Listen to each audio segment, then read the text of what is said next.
This is ReplicantPhish. Smash that like button like your ex and subscribe for future content. A classic intro just for this video, as per request. Welcome back to another episode of Fish Philosophy. So, I hope you're doing well, I hope you're feeling well. And in feeling well, yes, I hope you felt yourself today. Now before I begin, thank you very much for the comments on my previous video. Very intriguing. It was a very good read. Many of you said various things. Many of you mentioned religion. Some of you made quotes from the Bible. Some of you spoke about quantum physics. Some of you spoke about nihilism. And I thought, my God, what an interesting mix. So let me in some essence try to put all of this together into one video. A video titled, Is Life Pointless for Single Men in 2020? Stoicism versus Nihilism. Now to begin, nihilism is a sense of, you see life as crap, it's pointless, nothing really matters, everything is fake, it's a lie, it's not real, there's no worth to it, thus there's no effort needed. So many do have a nihilistic point of view saying that nothing matters because it's all a lie. In a sense of some being red-pilled and seeing the truth, and now because they see how dark the truth really is, how some would say, F it all and everybody in the world. Let the world burn, let it burn. More than just in a relationship sense, but I'm using that as an example. Now Stoicism is a sense of you understand how dark and real everything is, but you more have the thought of, you know what? This is the way things are. I can't change them. Fine. I will then live my life the best way I possibly can. I will move forward still, regardless of the crap and the people in the world of which some would say are crap. So in a sense, nihilism is seeing the crap and just saying F it, burn it all, where Stoicism is a sense of seeing the crap and understanding it, but moving forward anyway. So in terms of dating, of relationships, of marriage, in terms of understanding the realities, in a sense being red-pilled to them, it then becomes a question of, how do you then deal with this? How do you as an individual deal with this? Now that you know it, now that you understand the truth, what do you do with it? Now you see, personally, my viewpoint is more that of a stoic point of view. Simply because, yes, I see it, yes, I understand it. Yes, I understand a lot about female nature. Not everything. But I also understand that it's women. That's women. That's how they are. You see, in my understanding, it's to see them for who they really are. To see them for who they have shown me they really are. And to treat them according. I don't hate women. That's pointless. Now I understand why some may hate an individual woman who has effed up their life. Fully understand, fully. But me personally, I don't hate them. It doesn't make sense to me, I still sleep with them. It's more a sense of the simple fact that they get on my damned nerves. They get on my damned nerves with certain things that they do. Now I understand if I'm not dating her, if I'm not dating a woman, she has little power over me. There's not much she can actually do to me. Thus, I'm not bothered. That's just a woman over there. And you know, if she looks good, I may objectify her, you know, have a quick look. Hey. But seriously, other than that, I have no reason to hate her as an individual woman. It makes no sense to me at all. But you see, in my stoic view of relationships, marriages and dating and whatnot, no thank you. I'd rather not. I can't be bothered. I've been there and done it and don't want to go back. Some of the darkest periods of my life has been in a relationship.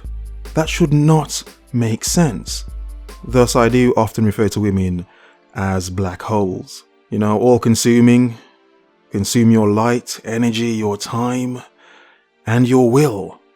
And in mentioning existentialism, the will to live your life the way you want to live it, as a free-minded person, let me speak on religion for a moment.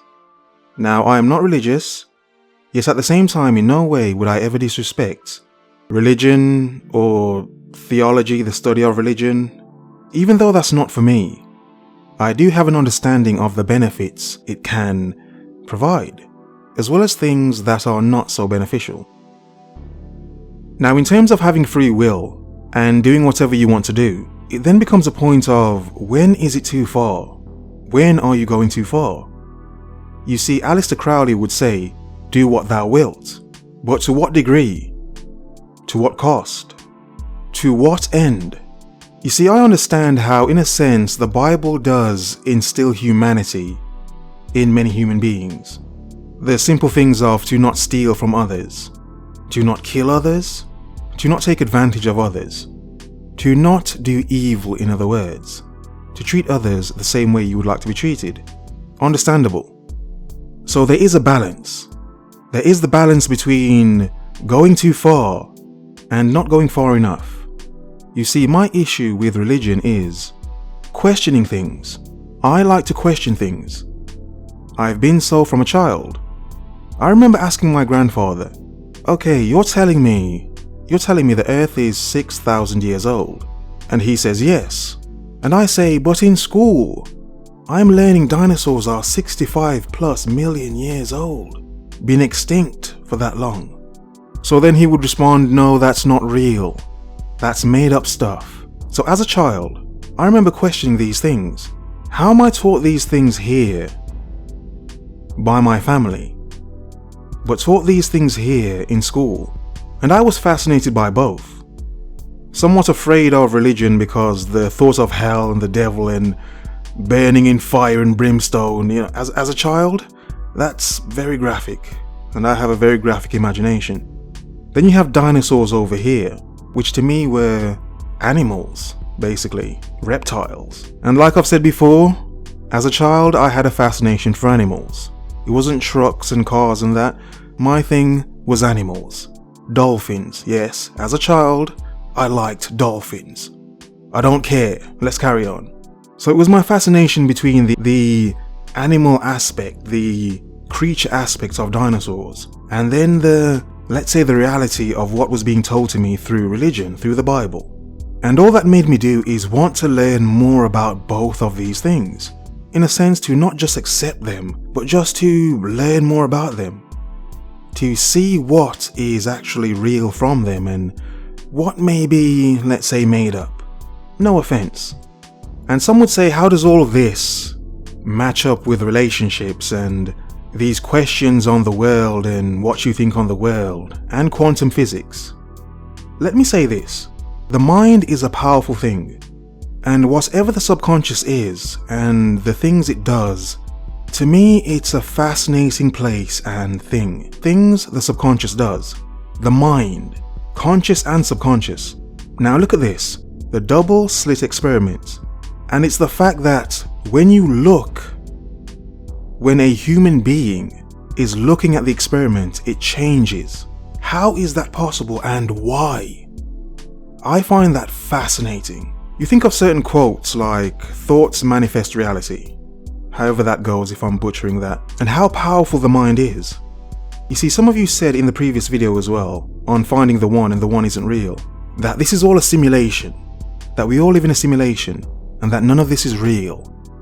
It's the Matrix. It's not real. Then I would say, would reality not exist without our eyes and mind and thoughts to experience it? Does that make sense? A tree falling in a forest with no one to hear it, does it make a sound? Almost in a sense of a simulation. How some would say we live in a simulation. How it's nothing but a matrix. The codes of ones and zeros. Then I would say, okay, let's add the quantum to this, because standard computing is ones and zeros. But with quantum, it's ones and zeros and numbers that are ones and zeros at the same time. How? Why? Is that, in a sense, another dimension? How they say we live in a multidimensional universe. Are those small examples of this? Now, what does this have to do with relationships? Let me use this example, how the mind works and the power of the mind. You see, as human beings, sex is a powerful thing for us as human beings. It's not just to create new life. But for many, sex is used as a control mechanism. It's also used as something to chase, to desire, to want, to do many things to acquire. Okay. Now, as men, we understand the connection between our thoughts, our mind, and our, let's say, second brain. For example, some of you understand that to last longer during the process, when you're smashing away, how sometimes to think about something else. Take your mind off the process. Yes, still be, processing, but having your mind somewhere else to thus last longer. And many men do know this as well, how if they get too excited, they may pop off too soon. And some men also understand that they may not even be able to get to full mast, not because there's a problem, just because of what they're thinking, just because of the anxiety of what they're thinking.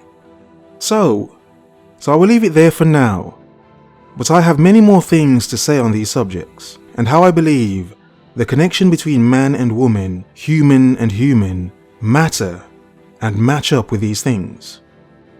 Life is not pointless. Life is pointless if you see it as pointless. That does not mean it is pointless. That means from your viewpoint, from your experiences, to you, yes, it is pointless. But in a sense, look at life as in yourself. Are you pointless?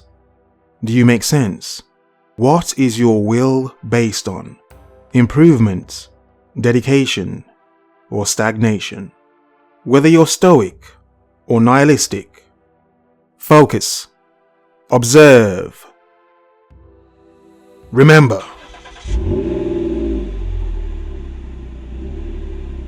the world is yours. Have a nice day.